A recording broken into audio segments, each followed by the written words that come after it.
Hi, welcome to Digital Beyond Your Website. I hope to make your next few minutes worthwhile by walking you through a journey of cultivating a holistic digital ecosystem. My name is Nikhil Deshpande. I'm the director for GeorgiaGov Interactive. GeorgiaGov Interactive is the digital services arm for the state of Georgia within the Georgia Technology Authority. The concept of digital services focuses on how we can serve our citizens best.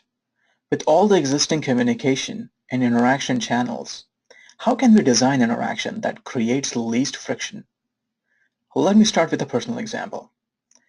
All of us probably at some point call our tech support. We have something here called service desk, and if you're a state agency within Georgia, you probably know what I'm talking about. So we each have a different problem that we call in for, and each of us probably has a different experience for how we are helped. But for me, I have a unique experience, and I'm pretty sure somebody who shares a name like mine, which is not an easy name for someone to understand, they share this experience with me. So the way I've just introduced myself is never going to work when I call my service desk, because it's just not enough for me to say I'm Nikhil Deshpande. For me, it takes me to rely on a native phonetic alphabet chart to tell them exactly what my name is, and then including my last name, it takes me 14 words for them to document my name. Then we move to the real problem. Now, obviously, this is a problem for me. And had my name been John Smith, I wouldn't have that problem, right? So that's exactly what digital experiences are. And the mapping of a journey should help out with identifying these friction points. So how do I mitigate this? I changed my name, not my real name. But when I call my service desk, I just give them the most recent ticket that's been resolved, and they can just take the information from that ticket. Literally saves me 5 minutes every ticket. It really gives me a lot of time collectively to do anything positive than keep spelling my name and using 15 words. So the concept of service delivery is exactly this, right? So towards the end of this presentation, I really want you to rethink how your organization or agency manages your citizen experience through your digital presence.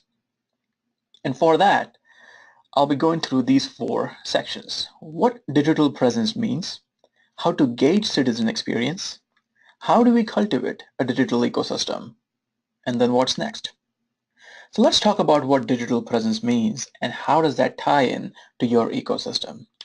Ecosystem by definition from Oxford is a biological community of interacting organisms and their physical environment. If you closely look at this definition, you can see 3 main components: community, interactions, and environment. And that's exactly what an ecosystem comprises of. So when we think about an ecosystem, we think about something like this: the holistic existence of something that we just enjoy as a whole.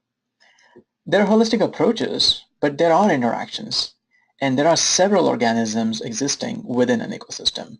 There are several kinds of ecosystems for sure, but they're all autonomous, and they're pieced together by all these elements that interact and depend on each other, right?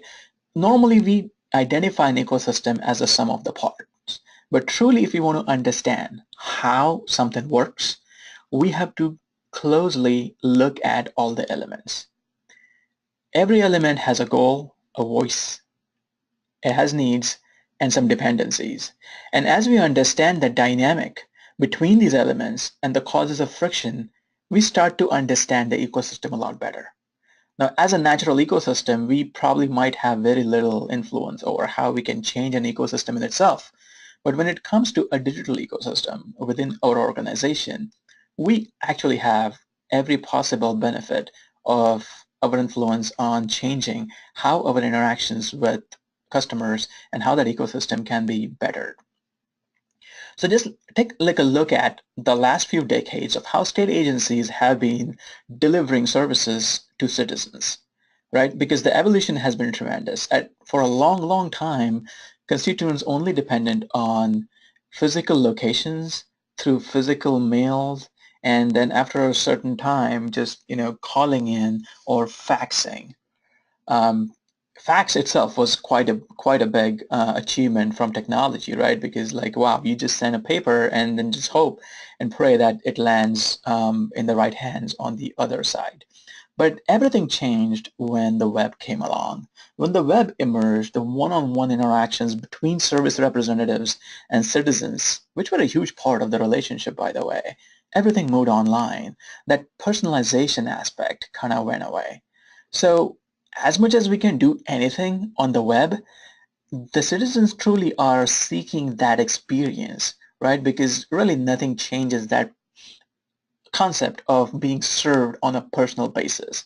So even though the independence from an in-person citizen service is what most of the organizations are striving because of maybe, just uh, cost reduction or just efficiencies, we want to make sure that these new channels still give the customer the same feeling of being able to talk to someone or being able to serve the way they were served in a one-on-one interaction.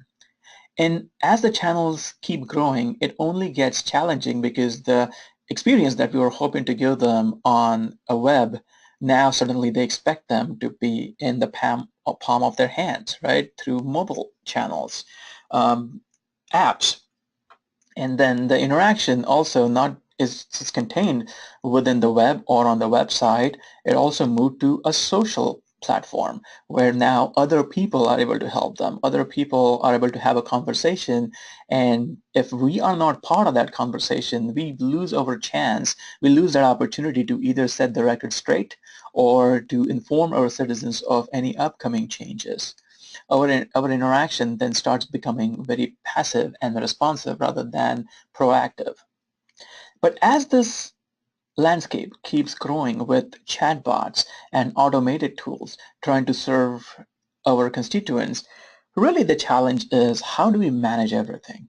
Because when we look at the existing channel landscape, and these are just showing few of them, we realize that citizens engage with organizations across so many different channels.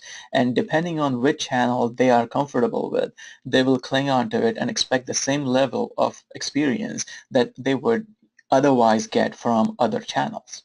So organizations with multi-channel ecosystem should aim that independent channel interactions really have to coordinate right across other channels to create that one cohesive, consistent citizen experience, because in most organizations what happens is each of these channels are managed in a silo. And when that happens, while that one particular department can control how that channel delivers, it is really hard for a citizen to get the overall experience if they have to shift across channels. And this is where if every department has their own message that is pushed through channel, granted, if that message is loosely aligned with the overall organizational message, it still creates a lot of variations. And that becomes a lot of confusion for our citizens, and then they start depending on other channels to kind of just verify to make sure that the message they are getting is indeed true. And we can't do that because that just raises our costs on our side. So how about we work towards an ecosystem that really centralizes that message? The channel just becomes a way of delivery. And this is where exactly we need to know what is it that we need to say that our citizen, our constituent can leverage any channel. For that, we need to understand our citizen better. And that is where we need to talk about how do we gauge that citizen experience. If we just kind of say, who is our end user? As a state agency, you can pretty much say anyone who wants our service, right? Any Georgian. But, really, what we need to do is just take a step back, and before embarking on like any digital project, we need to make sure that we nail this down. Who is it that we are doing this for? Who is it that's going to be using it? Only then our application, our website, whatever that project that we're working on is going to be successful. It is then possible to identify the features and the functionalities that we hope to roll, that would define the success of that application. Also the content and the design that can support citizens and essentially their goals. And also, their skill levels, right? Because everyone has a different spectrum of technical or cognitive ability. There are many ways to identify these needs of citizens, such as all kinds of testing, like usability testing, interviews, discussions, business stakeholders, their knowledge of what their citizens might be needing, or just conducting surveys. However, like the key aspect of documenting all of these is personas. Personas is the development of an archetypical user to direct that vision and design of a solution. It's the best way to model, summarize, and communicate that people who have been observed and researched are represented on one piece of paper that informs business stakeholders and development teams to focus on that particular user group, not just a generic mass of people. So this is what typically a persona looks like. It's a piece of paper that documents all of these things. The personas, while they aid in visual design and creative decision making, they're also very helpful in grounding decisions because they are based out of quantitative and qualitative data. And if you are aware through your analytics and your other data sources, you can create a better persona. But while a persona is usually presented as a one-pager document, it is more than just a fictitious set of data, right? It is a way to communicate and summarize your research and patterns to also other stakeholders within your organization who might be oblivious to what your end user looks like. So this fundamental understanding of your citizen is what is truly important as step one before you can embark on any of your next projects. But we shouldn't be stopping just at the personas because while they're an essential part of what constitutes the goal-directed process, they are not very effective in isolation. They are very effective when they're implemented with other concepts and methods like scenarios and goal identification. So understanding a scenario of when, where, and how the person interacts with your organization makes us understand the sequence of events. So viewing from inside out, organizations have the view of citizen interactions in bits and pieces, in silos, like we saw earlier, where they're occurring and they can manage their own silo. But what we truly need to understand is that journey that goes from point A to point B, because that's what actually puts everything in context. What this really does, right, it actually changes the view of organizations from inside out to outside in.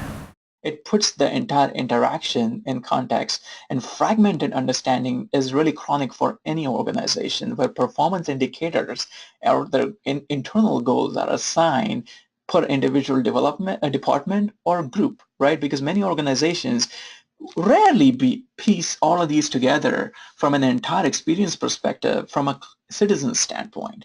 So this shared vision is a critical, aim of any journey mapping. So how do we do that? For that, we need to map our citizen journey. A citizen journey really combines two powerful elements, storytelling and visualization, because it's a process that a citizen goes through in order to accomplish their goal.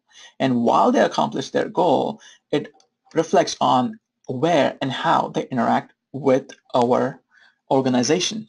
So a citizen journey map typically looks something like this. There is no standardized template, but this is what we use within the state of Georgia. It's a holistic view of a citizen's experience. And as we look through each of these components of this view, we can tell exactly where is it that the citizen is struggling.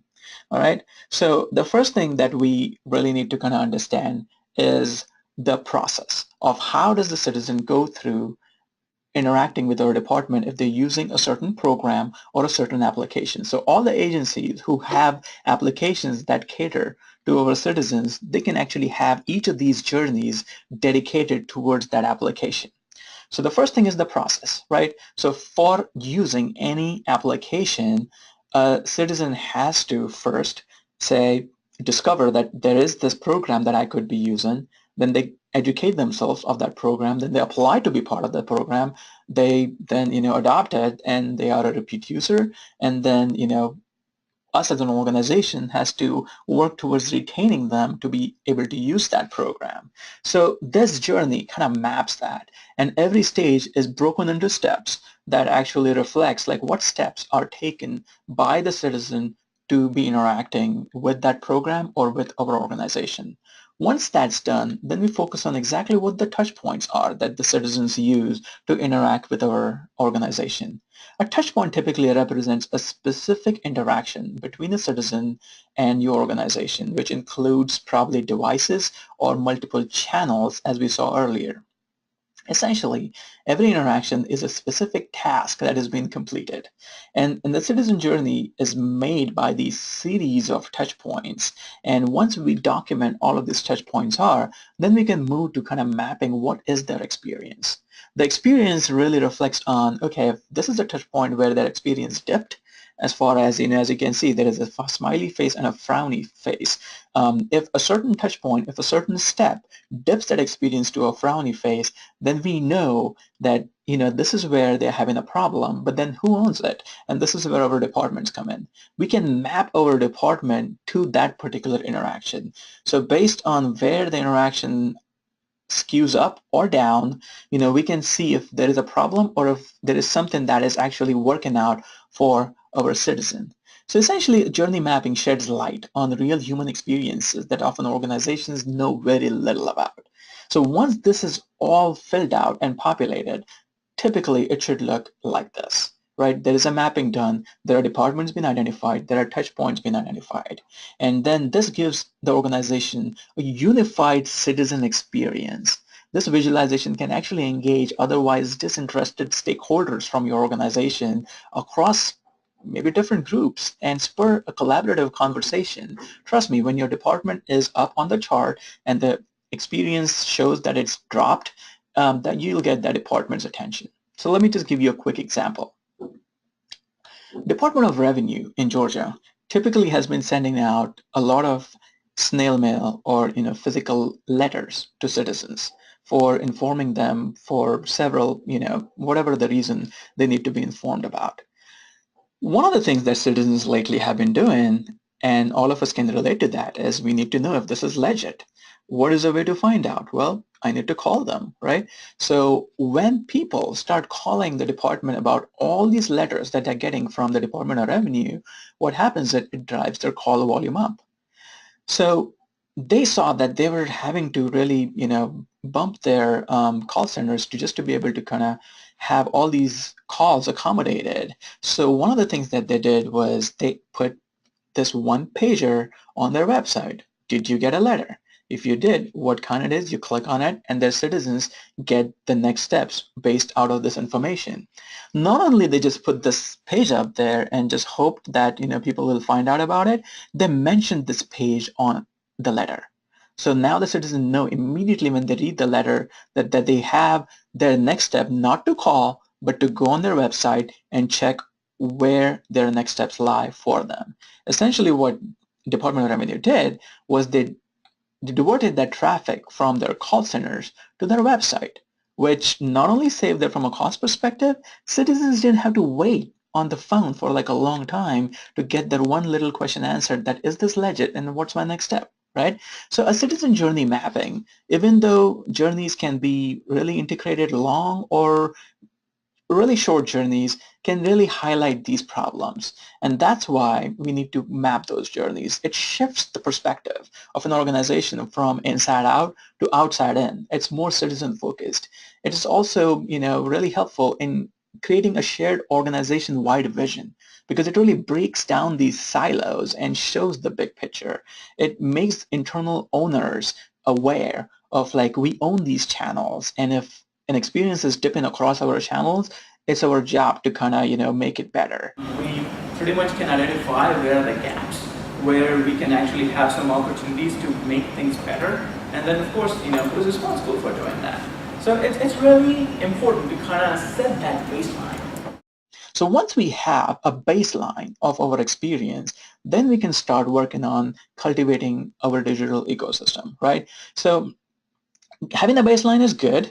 The next step is not just jumping into the digital solutions part of it, but we need to revisit our goals. Why is it that we are doing this? And goals really need to be aligned with our citizen goals, right? Because it's truly the end goal is for us to serve the citizens. So we need to check individual goals based on the organization or departments or individuals, have to align with our citizen goals. And at any point, we can say that if our goals are essentially pointing to our citizens, we always end up becoming successful. So just to revisit, this is Business School 101. Any business priorities, as you can say, is to increase revenue, increase new business, expand existing business, expand or increase stakeholder value, and drive down costs. But hey, this is business. We are, government. How does that apply to us? It absolutely does. So for example, if you're an agency commissioner or a CIO, what would be your priorities when it comes to a digital presence? It will be the same thing, right? For example, most of the agencies get federal funding to have programs that citizens use.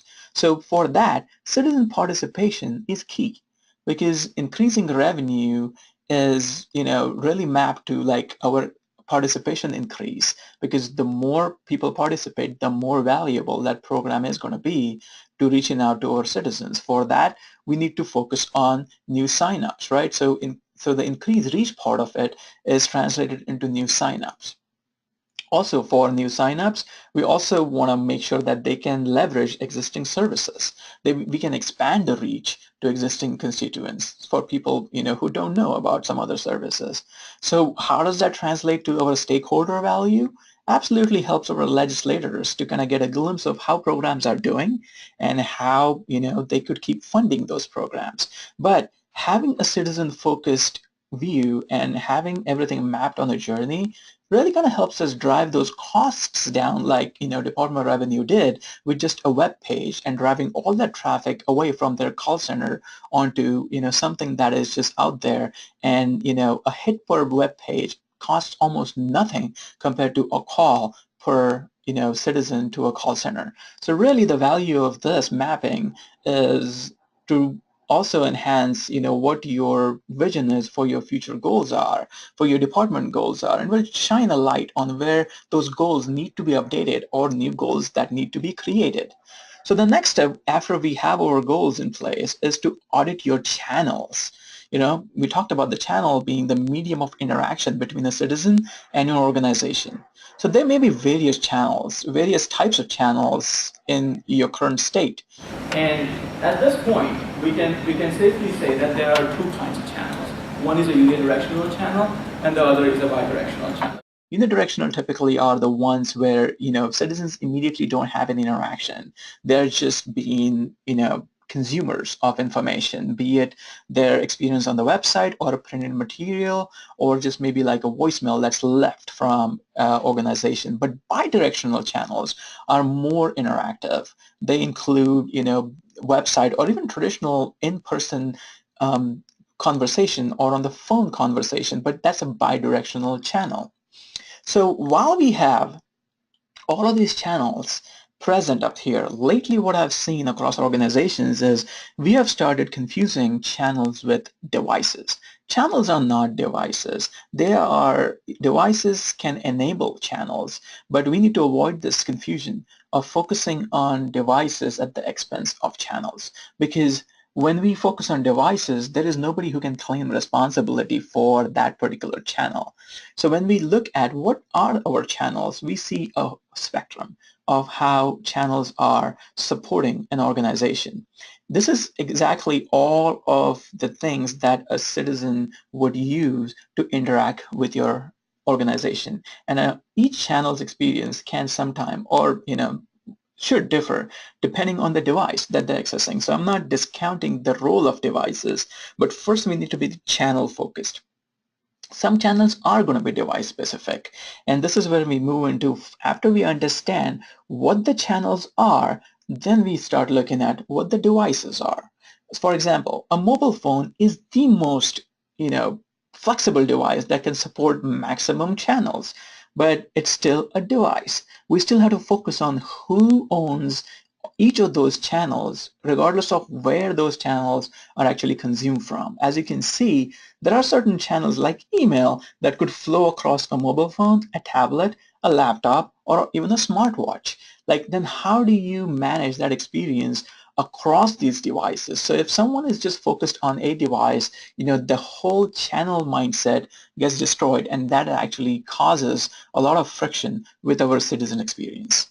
So the way to do that is we first need to gauge how do they interact with us. And while the customer journey, the citizen journey can map it for us, we really kind of have to study our data of how that interaction happens. So having existing channels, at this point, your organization definitely is collecting data, the usage patterns. If you look at that data that you're already collecting through maybe your web analytics or your call centers or any other form of your data collection, you can tell what the citizens are looking for on your site.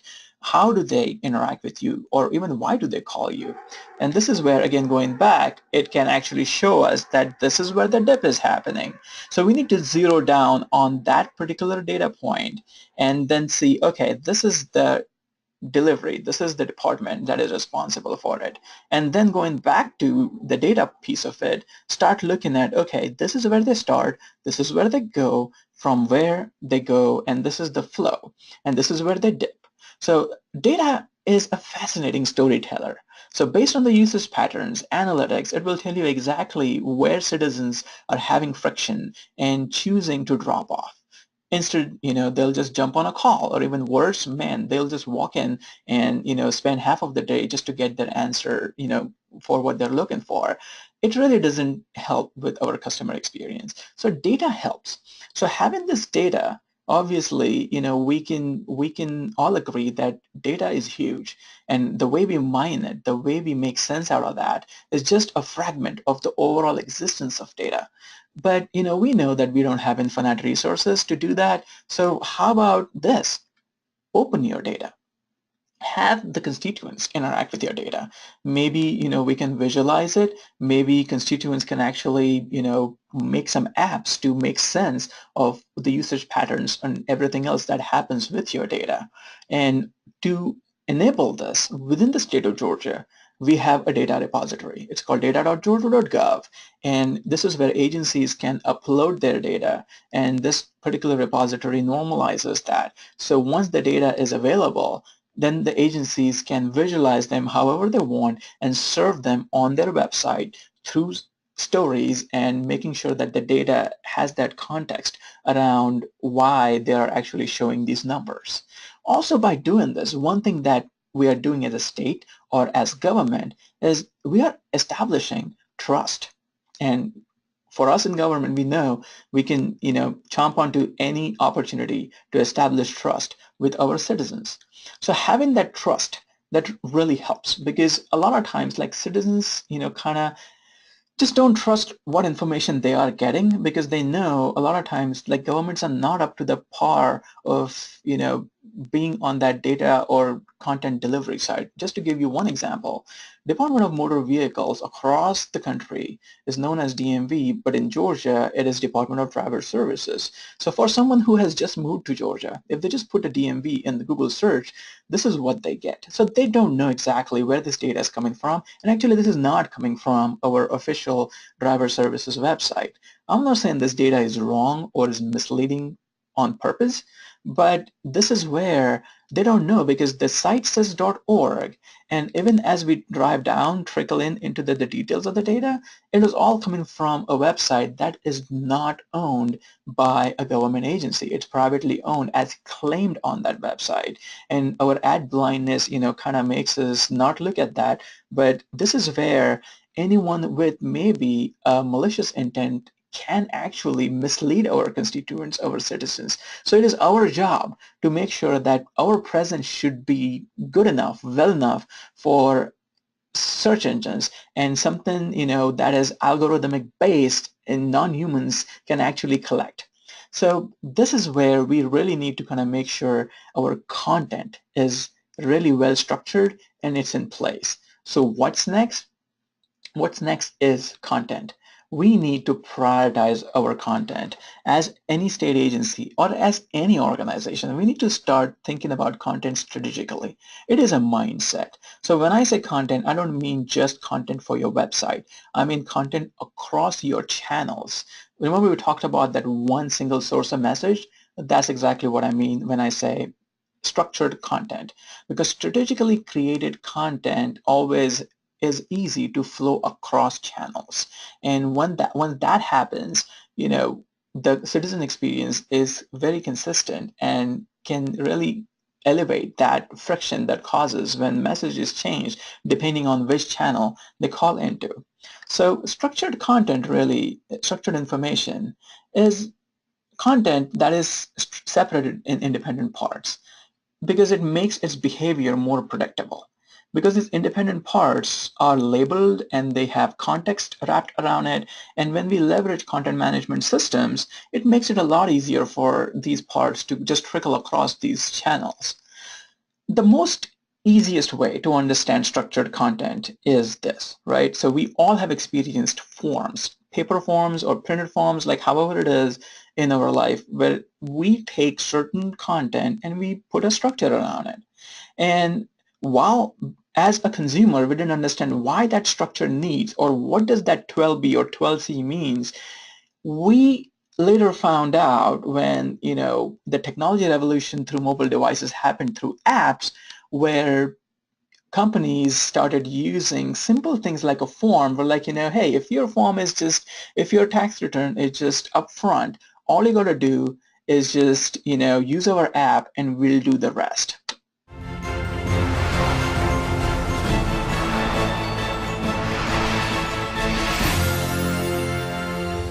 This year, make your taxes a snap with the SnapTax app from TurboTax. Just snap a photo of your W-2 and it automatically imports all your info and fills in all the right places. Just answer some easy questions and SnapTax guides you to your maximum refund so you can be confident your taxes are done right. You can check out a preview of your complete return, and with SnapTax, your info is encrypted so you can file securely. You can even set up direct deposit and then e-file right from your phone, so you can get your refund fast. So this was from back in 2014. So in today's date, in 2017, this is not a novel concept. We know this happens, but the nuts and the bolts of the why this happens is structured content. Having structured content where anything can identify that content by its placement, by its place on, a certain schema, really helps, again, going through the future processing of what happens with that content. So structured content really makes the flow easy across channels. And it doesn't really mean that content only gets sucked in and, it needs to be structured in a paper form. It can also work in the reverse. It can go both ways, because structure is what makes that content fluid and relevant. Your content for an organization could actually sit in a common repository in one place and can be distributed across channels, right? We just talked about that earlier. And we have been doing that. So if you are a state agency hosting on the GeorgiaGov platform and your content sitting on that platform, your content is already structured. If you're using content types that are provided to you, your content is already structured. Recently, the state of Massachusetts actually have a really helpful video to explain how structured content works and how structured content can be distributed across channels without having to duplicate content.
So as you saw, it can be literally just sent across channels as long as it sits in one place and it is structured. So it's really time for us to stop thinking about our content in form of just web pages or your website. Start thinking about like how different channels could actually use the same piece of content that you are creating. So for that, we truly need to kind of start moving from a web page based idea to more of an application programming interface, also known as APIs, right? Because we just need to unleash our content and unleash our data and let other people use it. Let other people actually kind of will be surprised with where they can actually purpose our content. We still control our content, right? So there is no way for them to do anything with it other than just syndicate it and use their own devices, because devices are getting more and more, varied across market. Like we already are at a place where we know exactly what smartphones can deliver, but then we have watches, and now lately we have conversational interfaces. Conversational interfaces are really unique because that just takes the screen aspect of it all the way from the interaction, right? Because it's all based on speech recognition and synthesized speech. It's an intelligent interface that really is, breaking new ground specifically for government. This is the interface of the future, honestly, made, even more necessary as computing propagates beyond like the existing laptops and the tablets and the smartphones, right? Like the whole intelligence aspect of it is the beauty, because it combines these voice technologies with natural language understanding and the intention behind the spoken words. It's not just about, voice recognition and just giving you the needed answer. This is really futuristic communication where, even though if you're a disabled user, you don't have to rely on a screen and a technology on top of that to read that screen to you. You can just have a conversation like you have in your real life. The state of Georgia is, really kind of at the forefront of this, and we are working on a pilot project with our development partner Acquia to work on a conversational interface to make content on the state of Georgia conversational. And we are trying to kind of make sure that people, regardless of their abilities and disabilities, can just talk to Amazon Alexa and get the needed answer that they're looking for. Alexa, start GeorgiaGov. Welcome to GeorgiaGov. Feel free to ask a question. How do I renew my driver's license? Does this sound helpful? Getting and renew your driver's license. Yes. The Department of Driver Services helps you earn, renew, or replace learner's permits and licenses. To carry a full license for everyday, non-commercial vehicles, you must be at least 16 years old. This is a brand new effort, basically where you don't have to duplicate content, but at the same time, just having that single repository from Georgia.gov website, we can syndicate that content to chat interfaces. So to recap the last, 35 or so minutes that we have spent, we need to think beyond the screen. We really need to kind of start thinking about the whole organizational presence from a citizen-facing perspective. We need to be that omni-channel mindset and, having technology agnostic mindset of solutions, right? Because if we start get bogged down in devices or certain technology, we are not really doing any service to our citizens. We also need to make content strategy a priority. I cannot begin to tell you how many agencies have content as just as an afterthought. We need people. We need content people. There are specialists out there who can actually take responsibility of your website and then really come up with a content strategy for how your organization is presented to the citizens. And this takes a lot of work. It's not just enough to just send someone an email or send someone, a PDF and say, upload this on our website. Your website has to be that, oracle of content repository, but also trickling out to several channels. And someone with a content trained skill set is able to do that. And we really need to, as an organization, have to be ready for a culture shift, because, culture literally eats strategy for breakfast, right? So in this case, it's true just like any other case. If our organizational culture doesn't really kind of help with implementing some of these futuristic solutions, then it's not going to help at all. So I hope this presentation was helpful for you all. If you have any questions, feel free to reach out to me using this email. I'm also active on Twitter, so if you have a question, by all means tweet to me, or I'll be very happy to hop on a call and talk to you or anyone within your agency to make them understand the whole holistic digital strategy aspect. Some of the resources that we saw, like personas and content mapping and the citizen journey, they're all located at this resource on this bit.ly link. So feel free to use that for your agency to create a change within your organization. If you have any questions around that, we'll be happy to answer. If you have any suggestions for that, we'll be happy to kind of see what you have to say to make those better. So, any questions? I'm sure that you all are doing this, but I'm curious as to how you're doing the 88 lines as a result of all the multiple channels without creating a struggle for a lot of the channels that are currently. ADA, now that's a great question. The question was like, how do we make sure that we have ADA compliance across all these channels? And like, honestly, one of the things that we do is we always think about the accessibility aspect of it while we are planning our interactions. And that really kind of needs to go through pretty much any of the projects that you all are working on. And that's also one of our, like, we have talked about accessibility in the past, and it's really a very key element of how we function. It's one of the 3 tenets of how we want to make sure that we deliver services. We really kind of bake that into requirements. And if something is not accessible, what can we do to make things accessible, right? From a content perspective, like the example of the DOR aspect of it, truly it's a content-based accessibility issue. People are not going to understand what these acronyms are, but we go back and fix it, it's going to happen. Now, the good part about these channels is that some of these channels can only cater to a certain audience. From an organization perspective, you want to make sure that you're not hinging upon just one channel to deliver one kind of information that is not accessible to any other channel.